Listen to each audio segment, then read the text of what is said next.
वैसे भी ये कौन सी कौमी असेंबली है जो चल रही है, राजा रियाज वाली कौमी असेंबली, जिसके अंदर आधे से ज्यादा हाउस बैठा ही नहीं है, जिसके अंदर स्पीकर का जब दिल करता है, जिस दिल का दिल करता है इस्तीफा मंजूर कर लेता है, जिसका दिल करता है नहीं मंजूर करता।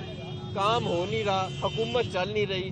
लाहौर में जाके देखें, पेट्रोल डीजल नहीं मिल रहा, बिजली नहीं है, गैस नहीं है, डॉलर नहीं है, नौकरियां नहीं है, सनत बंद पड़ी है।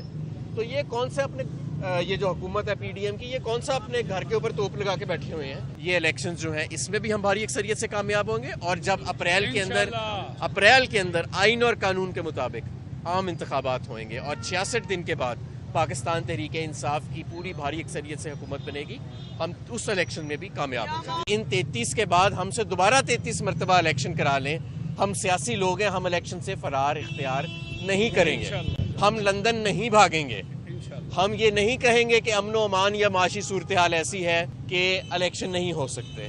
हमें किसी सियासी लीडर का खौफ नहीं है जिसके लिए हम ये बयानियाँ बनाएं।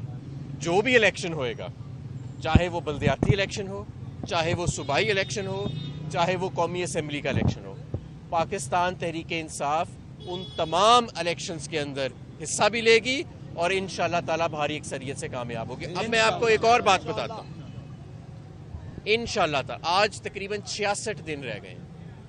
ये जो कायम मुकाम हुकूमत कायम हुई है ना, मुतनाज़ कायम मुकाम हुकूमत पंजाब में, इसके 66 दिन रह गए।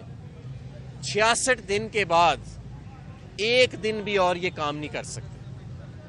अगर ये एक दिन और भी काम करेंगे तो जिस तरह बैरिस्टर एतजाज़ एहसन ने कहा, और जिस तरह तमाम आइनी और कानूनी माहिरीन कह रहे हैं, और जिस तरह आइन में दर्ज है, फिर आर्टिकल 6 का नफाज होगा। स्टार न्यूज़, जियो पाकिस्तान के लिए।